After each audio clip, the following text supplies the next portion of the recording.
दोस्तों नमस्कार। जनता ने हमें चुना है तो हम इस देश के जजों की भी नियुक्ति कर सकते हैं, क्योंकि जिम्मेदारी हमारी ही है जनता को लेकर।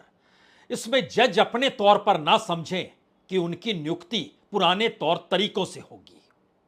जनता ने हमें चुना है तो इस देश के चुनाव आयुक्तों की नियुक्ति भी हम ही करेंगे, क्योंकि हमारी जिम्मेदारी है उस लोकतंत्र को जिंदा रखना जिस लोकतंत्र के आश्रय जनता ने हमें चुना है।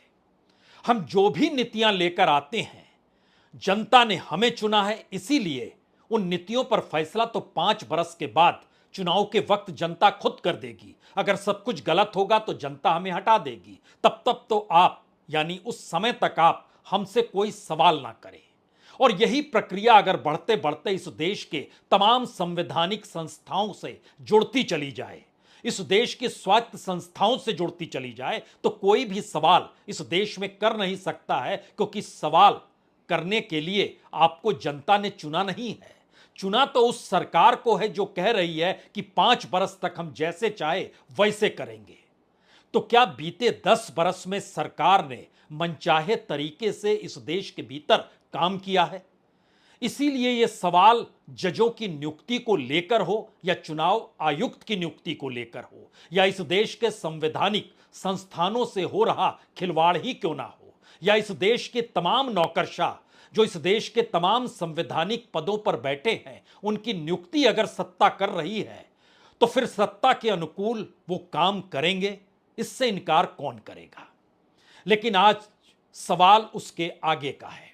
यह सवाल इस देश को चलाने वाले लोगों से जुड़ा है, और उस लोगों की पूरी फहरिस्त कहीं से निकलती है तो उन्हें एक परीक्षा देनी पड़ती है, और उसका नाम है संघ लोक सेवा आयोग यानी यूनियन पब्लिक सर्विस कमीशन यानी यूपीएससी।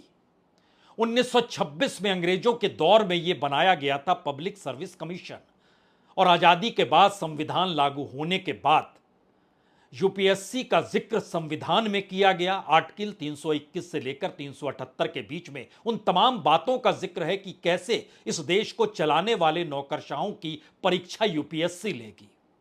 लेकिन अगर उस यूपीएससी की परीक्षा को लेकर ही सवाल उठने लग जाएं और यह भी होने लगे कि जो परीक्षा देने आ रहे हैं वो कहीं ना कहीं फ्रॉड कर रहे हैं, और उस फ्रॉड को क्या 1 बार 2 बार 3 बार 10 बार 20 बार, क्या ऐसा संभव है कि सैकड़ों बार वो पकड़े ना जा सकें और ये होता चला जाए और इन सबसे पूरी तरीके से अनभिज्ञ यूपीएससी हो? क्या यह संभव है? इस दौर में जो सर्टिफिकेट यूपीएससी को सौंपे गए, जिसमें किसी ने कहा कि हम विकलांग हैं, किसी ने कहा हम गरीब हैं, अगर सब कुछ गलत ही चलते रहा तो फिर ऐसे में वो लोग जो कल को संभालेंगे इस देश को चलाना, वो कितने सही होंगे? यह पहला सवाल अपने जहन में बैठा लीजिए। दूसरा सवाल है कि आखिर वो कौन सी स्थिति है जिसमें यूपीएससी के चेयरमैन को इस्तीफा देना पड़ जाता है, जबकि अभी उनके 5 साल बचे हुए हैं।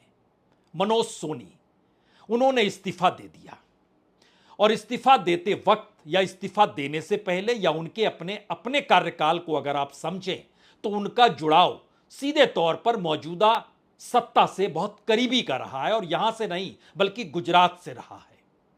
और संयोग ऐसा भी है कि यूपीएससी के भीतर में चेयरमैन के अलावे 10 सदस्य होते हैं जो बोर्ड मेंबर्स कहलाते हैं। इस वक्त 7 बोर्ड मेंबर हैं। उन 7 में से 3 के ताल्लुकात भी मौजूदा सत्ता के साथ हैं। यानी एक क्षण के लिए याद कर लीजिए, इससे पहले हम पूरी की पूरी फहरिस्त आपके सामने रखें, एक क्षण के लिए याद कर दीजिए कि इस देश के कानून मंत्री रिजिजू इस देश के रिटायर्ड जजों से कहते हैं कि आपको चुनाव नहीं लड़ना है, चुनाव तो हमें लड़ना है, तो जिम्मेदारी हमारी है, इसलिए आप हमें कॉन्स्टिट्यूशन का पाठ मत पढ़ाइए।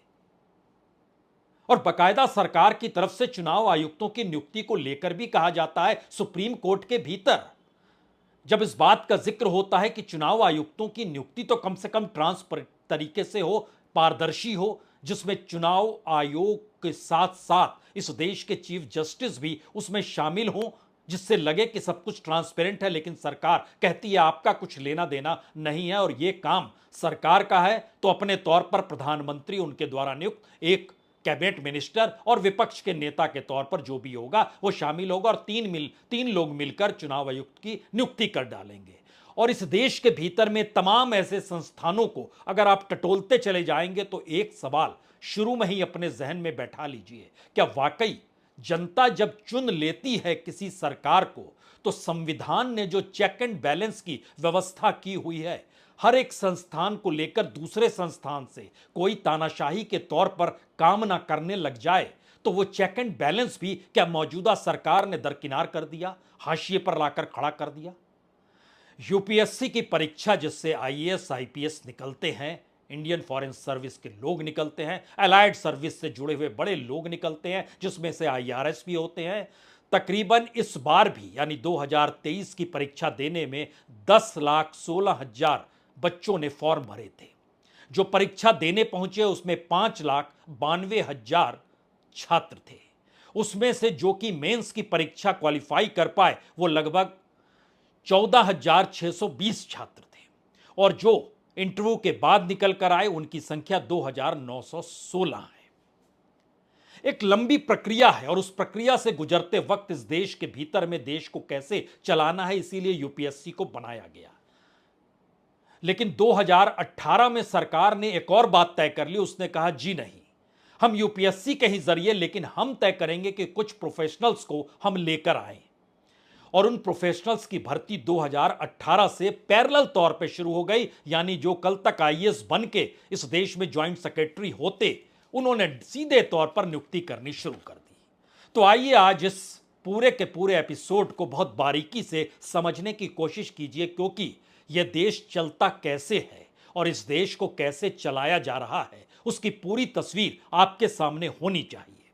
चेयरमैन मनोज सोनी 16 मई 2023 को शपथ लेते हैं और यह अध्यक्ष के तौर पर यानी चेयरमैन के तौर पर नियुक्त होते हैं मई 2029 तक।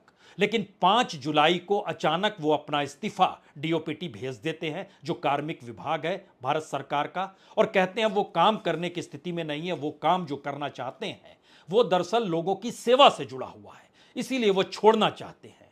एक क्षण के लिए इनके पुराने इतिहास को जरा टटोल लीजिए। 2005 में यूनिवर्सिटी ऑफ बड़ौदा में सबसे कम उम्र के ये वाइस चांसलर नियुक्त किए गए। तब के मुख्यमंत्री गुजरात में नरेंद्र मोदी थे। 2005 से 2008 तक ये वीसी रहे। 2009 से 2015 तक डॉक्टर बाबा साहब अंबेडकर ओपन यूनिवर्सिटी के इनको वीसी बना दिया गया। 2020 में जब वहां से निकले तो इन्होंने निष्कर्म कर्म योगी की दीक्षा ली और अनुपम मिशन से जुड़ गए और 2023 में यूपीएससी के चेयरमैन के तौर पर प्रधानमंत्री मोदी इन्हें लेकर आ गए। इसी दौर में अचानक आईएएस पूजा खेड़कर का मामला हर किसी के सामने आया और सवाल उठने लगे, क्या यूपीएससी के भीतर इतना बड़ा फ्रॉड होता है? कोई गलत सर्टिफिकेट देकर अपने आप को उत्तीर्ण कर सकता है। वो गलत सर्टिफिकेट आय को लेकर हो सकता है, यानी वो गरीब है। अपनी विकलांगता को दिखाकर हो सकता है, यानी सर्टिफिकेट गलत है, चल नहीं सकता है, आंखों से दिखाई नहीं देता है। सब कुछ है, चल भी सकता है, आंखों से दिखाई भी दे रहा है। क्या ऐसे कैंडिडेट भी आ सकते हैं? यानी जितने भी गलत सर्टिफिकेट आ सकते हैं वो सभी आए हैं क्या?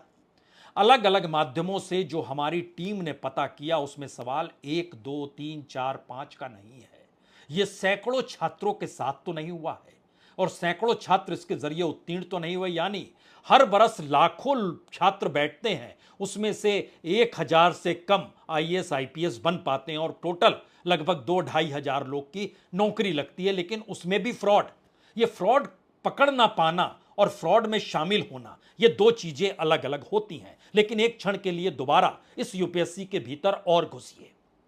चेयरमैन ने इस्तीफा दे दिया। चेयरमैन के अलावे 10 मेंबर जो बोर्ड के थे उसमें से अभी सिर्फ 7 मेंबरान हैं। 7 मेंबरान में से अधिकतर सबको आईएएस आईपीएस होना चाहिए, लेकिन दिनेश दासा हैं। ये गुजरात लोक सेवा आयोग के पूर्व अध्यक्ष रह चुके हैं 1 फरवरी 2016 से 31 जनवरी 2022 तक। 2022 के बाद इनको ले आया गया यूपीएससी में। आपके जहन में यह सवाल होगा कि दरअसल दिनेश दासा क्या करते थे, कहां से आ गए? दरअसल ये एलआईसी के अधिकारी हुआ करते थे और 2005 में प्रधानमंत्री मोदी या उनके कैबिनेट मिनिस्टर्स या उनके अपने जो कोटरी थी वहां कर उनकी नज़र उन पर पड़ी और उनको फिर एकेडमिक काउंसिल का सदस्य बना दिया गया 2005 में। और 2005 से 2011 तक वो एकेडमिक काउंसिल के बोर्ड मेंबर भी रहे, बोर्ड ऑफ स्टडीज से भी जुड़े रहे, साउथ गुजरात यूनिवर्सिटी जो सूरत में है उसके भी मेंबर हो गए, बोर्ड जुड़े आयुर्वेदिक यूनिवर्सिटी जामनगर में है उससे भी जुड़ गए, स्किल यूनिवर्सिटी अहमदाबाद में है उससे भी जुड़ गए। और इस पूरी प्रक्रिया के बाद 2016 आते आते वह गुजरात लोक सेवा आयोग के अध्यक्ष के तौर पर नियुक्ति हो गई। और उसके बाद इस बीच में 2011 से 2015 में उन्होंने गुजरात टूरिज्म को भी संभाला जब वो डायरेक्टर हो गए। और ये गुजरात है, यहां आइएगा जरूर, अमिताभ बच्चन जो कहते हैं ये पूरा आइडिया लेकर वो आए थे। लेकिन बहरहाल ये सदस्य हैं यूपीएससी बोर्ड के। दूसरी सदस्य हैं प्रीति सूडान। प्रीति सूडान 1983 की आईएएस है और ये 29 नवंबर 2022 में यूपीएससी की सदस्य बनी। इनका गुजरात से कुछ लेना देना नहीं है, लेकिन भारत सरकार या प्रधानमंत्री की जो फ्लैगशिप प्रोग्राम 2 है, उस 2 फ्लैगशिप प्रोग्राम को लाने बनाने या सोच जो थी वह इन्हीं की थी। और वो 2 प्रोग्राम थे, एक बेटी बचाओ बेटी पढ़ाओ और दूसरा था आयुष्मान भारत। इनको इन्होंने ही बनाया था, चूंकि ये हेल्थ सेक्टर से जुड़ी रही तो इन्होंने इस रूप में क्रिएट किया, तो वो सरकार के नजदीक आ गई और उसके बाद वह यूपीएससी की मेंबरान बन गई। तीसरे सदस्य हैं विद्युत बिहारी स्वैन। ये गुजरात कैडर 1988 के हैं। 1918 में इनको दिल्ली ले आया गया और कॉमर्स मिनिस्ट्री से जोड़ा गया, उसमें एसईजेड का पूरा इंचार्ज बनाया गया। 2020 में इनको स्पेशल सेक्रेटरी थे, 2021 में सेक्रेटरी होकर एमएसएमई को संभालने लगे, 2023 में 1 जून को ये ज्वाइन करते हैं और यूपीएससी के यह सदस्य के तौर पर हो जाते हैं।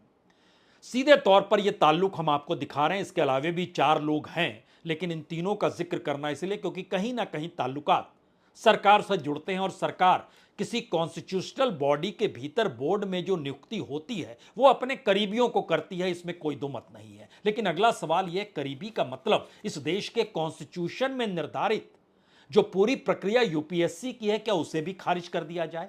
और इस दौर में जो फ्रॉड हो रहा है क्या उसमें कोई शामिल नहीं है? तो पहले जिक्र फ्रॉड का हमारी टीम ने निकाला, उसमें बहुत साफ तौर पर निकल कर आया कि बहुत सारे कैंडिडेट ऐसे भी हैं जो लोकोमोटिव डिसेबिलिटी का सर्टिफिकेट देते हैं, यानी चलने फिरने में अक्षम है, और जो उनकी तस्वीरें निकल कर आई उसमें पता चला वो चल फिर सकते हैं। किसी ने अपने आप को विजुअली इंपायर्ड बताया, लेकिन उसके बावजूद भी बिना चश्मा लगे ड्राइविंग करते हुए वो नजर भी आ गए। किसी ने अपने तौर पर जो फेक सर्टिफिकेट होता है इकोनॉमिक वीकर सेक्शन का वो दे दिया, किसी ने ओबीसी एनसीएल सर्टिफिकेट के जरिए चीज़ों की भर्ती की, किसी ने अपने आप को बताया कि ऑर्थोपेडिकली हैंडीकैप्ड है, लेकिन सारी चीज़ें सामने आई तो पता चला सब कुछ ठीक है। किसी ने अपने तौर पर जो भी सर्टिफिकेट होते हैं, डिसेबिलिटी सर्टिफिकेट और फेक ओबीसी एनसीएल सर्टिफिकेट, उसको भी दिया गया। और ये तो पूजा खेड़कर ने भी दिया गया, जो पूरा का पूरा प्रक्रिया इस दौर में आई है और यूपीएससी को उनके खिलाफ एफआईआर करना पड़ा। हालांकि यूपीएससी के चेयरमैन का मामला इस फ्रॉड से जुड़ा हुआ नहीं है, लेकिन हम जिन बातों का जिक्र कर रहे हैं उसमें लगभग आधे दर्जन केस इसी दौर में उभर कर आए हैं। और इस दौर में क्या और केस निकल कर ना आ जाएं, या क्या यूपीएससी से जुड़े अधिकारियों की धड़कनें इस दौर में बढ़ी हुई हैं कि जो नियुक्ति, जो परीक्षा, जो तौर तरीके, जो सर्टिफिकेट की जांच, क्या है वो पूरा एक रैकेट है? क्योंकि यह बात बार बार जब सामने आई तो इसमें यह भी कहा गया कि एनटीए प्रमुख प्रदीप कुमार जोशी जो थे उनको क्यों नहीं हटाया गया। और ध्यान दीजिए, वह भी यूपीएससी के चेयरमैन के तौर पर चंद दिनों तक रहे हैं। यानी यह भी अपने आप की एक महत्वपूर्ण स्थिति है कि यूपीएससी के चेयरमैन में प्रधानमंत्री मोदी के कार्यकाल में 8 लोग चेयरमैन हो गए 10 बरस के भीतर। जिस समय मनमोहन सिंह की सरकार थी, डीपी अग्रवाल थी, 2008 में उनकी नियुक्ति हुई थी और प्रधानमंत्री मोदी के प्राइम मिनिस्टर बनने के बाद अगस्त के महीने में वो रिटायर हो गए 2014 में। यानी 6 साल वो रहे। लेकिन उसके बाद जो पूरी प्रक्रिया शुरू होती है उसमें रजनी राजदान आती है, दीपक गुप्ता आते हैं, अलका सिरोही आती है, डेविड आते हैं, विनय मित्तल आते हैं, अरविंद सक्सेना आते हैं, प्रदीप कुमार जोशी आते हैं, मनोज सोनी आते हैं, वह भी इस्तीफा दे गए। इतनी बड़ी रफ्तार और इस तरीके से रफ्तार, क्या इतने फ्रॉड इस रूप में यहां पर चल रहे हैं जो छुपे रह जाएं, या फिर जनता ने हमें चुना है तो हम कुछ भी कर सकते हैं, ये सोच कल तक तो ठीक थी। कल तक ठीक इसलिए थी क्योंकि बहुमत था और बहुमत के आसरे कोई दूसरा सवाल कर नहीं सकता था। लेकिन इस वक्त बीजेपी अल्पमत में है, प्रधानमंत्री अल्पमत की सरकार को थामे हुए हैं। अगर एनडीए के साथी दलों का हाथ खिंच जाए तो एक झटके में नंबर के हिसाब से सरकार गिर जाएगी। तो क्या जो लोग संभाले हुए हैं अब उनको भी लगने लगा है कि 10 बरस के भीतर जो ताकत का पूरा उपभोग मौजूदा सत्ता ने किया, क्या उनकी भागीदारी भी होनी चाहिए? या जो जो ताकतवर अपने तौर पर है अब वो क्या नौकरशाहों से कह रहा है, या नौकरशाह समझ गए हैं कि उनकी बातों को नहीं माने तो पता नहीं कब कौन सी फाइल किस रूप में खुल जाए? और यही स्थिति राज्यों के भीतर भी है। यानी राज्यों में नियुक्त जो आईएएस, आईपीएस, आईएफएस तो विदेश में चले जाते हैं, लेकिन एक पूरी कतार जो है, क्या अब इनकी फाइल पॉलिटिशियन ही निकालेंगे? पॉलिटिशियंस की ही गड़बड़ी सामने आएगी, या उनके द्वारा नियुक्त किए गए नौकरशाहों की गड़बड़ी सामने आएगी? ये बात आ सकती है। लेकिन इसमें सबसे मौजूद सवाल तो यह है कि यूपीएससी भी मायने रखती है या नहीं रखती है, क्योंकि यूपीएससी के जरिए नियुक्त जो अधिकारी गण होते हैं उनको कहां, किस पद पर कैसे नियुक्त किया जाए, यह सरकार पर होता है। और सरकार ने अपने तौर पर नौकरशाही के जरिए देश कैसे चलता है इसको बाखूबी रखा है। अक्सर राहुल गांधी जिक्र करते हैं कि देखिए 93 या 90 अधिकारी ही जो वरिष्ठ सेक्रेटरीज होते हैं वही देश चलाते हैं, और उसमें कोई भी ओबीसी नहीं है, एससी नहीं है, एसटी नहीं है, सिर्फ 3 हैं। इन बातों का जिक्र करते हैं तो एक मैसेज तो साफ है, हर कोई जानता है कि नौकरशाही ही इस देश को चलाती है। उस नौकरशाही के आश्रय ही पीएमओ को बनाया गया, जिसमें पीएमओ के जरिए इस देश के तमाम मंत्रालयों में क्या हो रहा है और क्या होना चाहिए, और जो हो रहा है उसको कैसे लागू कराया जाए, सब कुछ पीएमओ तय करने लगा। तो एक झटके में मंत्री जो अलग अलग डिपार्टमेंट के थे, उनसे ज्यादा ताकतवर पीएमओ में बैठे हुए उनके मंत्रालयों को देखने वाले अधिकारी हो गए। अब उन अधिकारी की नियुक्ति यूपीएससी से ना होकर अगर सरकार खुद करने लग जाए तो क्या होगा? और 2018 में बकायदा सरकार ने इसकी व्यवस्था की कि यूपीएससी देखेगी जरूर, लेकिन सरकार को अगर लगता है कि प्राइवेट क्षेत्र में जो भी प्रोफेशनल शानदार है उसको हम ले लें, तो 2018 से जो प्रक्रिया शुरू हुई, इलेक्शन जो 2024 का हो रहा था उससे ऐन पहले appointment committee of the cabinet, जो कि प्रधानमंत्री जिसको हेड करते हैं, उसकी मीटिंग हुई मार्च के महीने में, और नियुक्ति हुई 3 ज्वाइंट सेक्रेटरी की, 22 डायरेक्टर और डिप्टी सेक्रेटरीज की। ये मार्च महीने 2024 का हम जिक्र कर रहे हैं, जिसकी शुरुआत 2018 में हुई थी। 2018 में 10 ज्वाइंट सेक्रेटरियों की नियुक्ति हुई थी। जो चिड़ियां बैठाते हैं तमाम दस्तावेजों पर, दरअसल वह ज्वाइंट सेक्रेटरी के हाथ में ही होता है, और उनको प्रोफेशनलिज्म के नाम पर लाया जाए या फिर यूपीएससी के जरिए रास्ता सरकार ने निकाला कि उनके अनुकूल ही अधिकारी रहें, ऐसी व्यवस्था पूरी कर ली गई। अब इसके भीतर झांकिएगा तो 2018 में 10 ज्वाइंट सेक्रेटरी आते हैं, 2019 में 18 आते हैं ज्वाइंट सेक्रेटरी और डायरेक्टर पद पर जिनकी नियुक्ति होती है, मई में 9, अगस्त में 9, 2020 में 8 आते हैं, 2021 में 31 आते हैं, जिसमें 3 ज्वाइंट सेक्रेटरी हैं, 19 डायरेक्टर हैं, 9 डिप्टी सेक्रेटरी हैं, और 2023 में 17 ज्वाइंट सेक्रेटरी, डायरेक्टर और डिप्टी सेक्रेटरीज की भर्ती होती है। और उसी वक्त 2023 में ही एक और भर्ती लगभग 20 अधिकारियों की होती है, जिसमें 4 ज्वाइंट सेक्रेटरी और 16 डायरेक्टर डिप्टी सेक्रेटरी हैं। कोई भी पूछ सकता है ये प्रोफेशनल लोग आकर क्या करते थे? इनके डिपार्टमेंट या मिनिस्ट्री को देखिए, agriculture ministry, civil aviation ministry, chemical and petrochemical ministry, corporate affairs, food and public distribution, heavy industry ministry, higher education, housing and urban affair, ministry of law, shipping, road transport and highway, renewable energy ministry, finance service, environment and forest, economic affairs, commerce. ये तमाम बातें जो हम बता रहे हैं कि हर ministry के भीतर प्रोफेशनल्स आते चले गए, जिनको तकरीबन 1.5 से 2.25 लाख के बीच में पेमेंट होता है, और तमाम बाकी सुविधाएं जो अलग सरकारी सुविधाएं मिलती है आईएएस रैंक के अधिकारी को, वो इनको भी मिलती है, वो एक अलग हिस्सा है। तीन बातें सबसे महत्वपूर्ण है जो इस दौर में सबको समझनी होगी। एक नियम संविधान से बना और एक नियम जनता ने हमें चुना है, उसके जरिए अपनी बात को कैसे रखेंगे। और हमने मान लिया कि हमको जनता ने चुना है तो हमारे फील्ड के महारत हासिल किए हुए हैं, तो हम जैसे मन चाहे वैसे चलाएंगे। इन दोनों में से क्या ठीक है, यह समझना चाहिए। दूसरी बात, इस दौर में जितने फ्रॉड यूपीएससी के जरिए जो अलग अलग सर्टिफिकेट्स के जरिए निकल कर आ रहे हैं, वो चौंकाने वाले इसलिए हैं क्योंकि अलग अलग लोग जो इसमें आए हैं, इसमें हमारी टीम ने जो एनालिसिस किया उसमें आईएएस बने 2010 का मामला भी है, 2014 का मामला भी है, 2020 का मामला भी है, 2021 का मामला भी है, और 2023 में तो आईएएस पूजा खेड़कर का मामला सबके सामने आ ही गया है।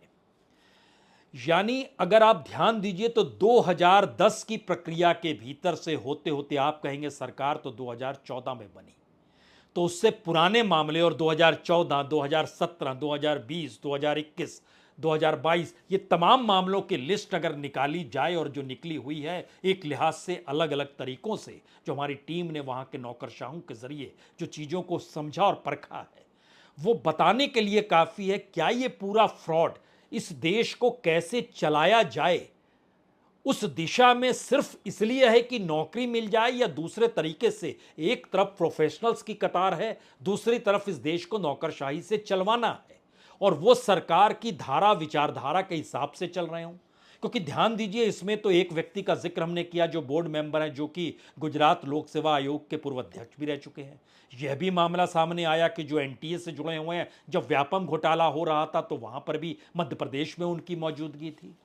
ये परिस्थिति बतलाती है कि आप किसी पार्टी पॉलिटिक्स या विचारधारा से अगर जुड़े हुए हैं जो सत्ता के निकट आपको ले जाकर खड़ा कर दे तो आपको सुविधाएं मिलेंगी, और आप सत्ता के अनुकूल के लिए एक लकीर बनाना शुरू कर दें तो सत्ता उसमें आपकी काबिलियत देखेगी। राजनीतिक तौर पर यह सत्ता में बरकरार रहना और सत्ता के जरिए इस देश को चलाना सही हो सकता है, लेकिन इस देश को लेकर कोई चिंता जनता द्वारा चुनी गई सरकार को है या नहीं है, यह सवाल कौन पूछेगा। दूसरा सवाल, क्या मौजूदा सरकार या मौजूदा सत्ता मेरिट के आधार पर नियुक्ति नहीं करती है, वो अपने पसंदीदा लोगों को लेकर जाती है, और मेरिट किसी देश से अगर गायब हो जाए तो बचेगा क्या।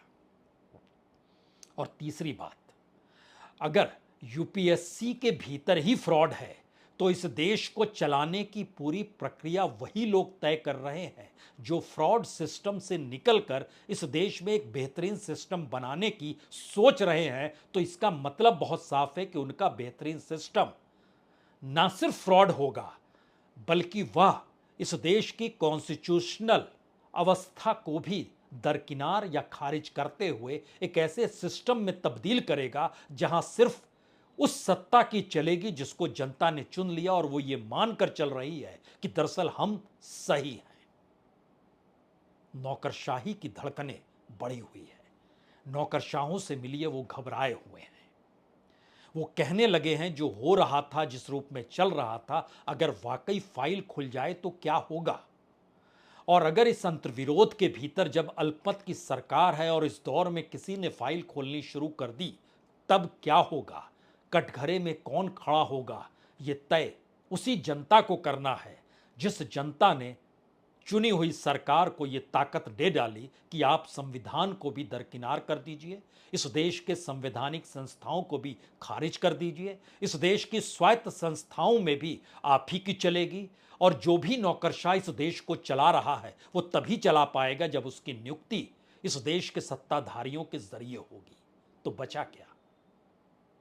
बहुत बहुत शुक्रिया, बहुत बहुत शुक्रिया।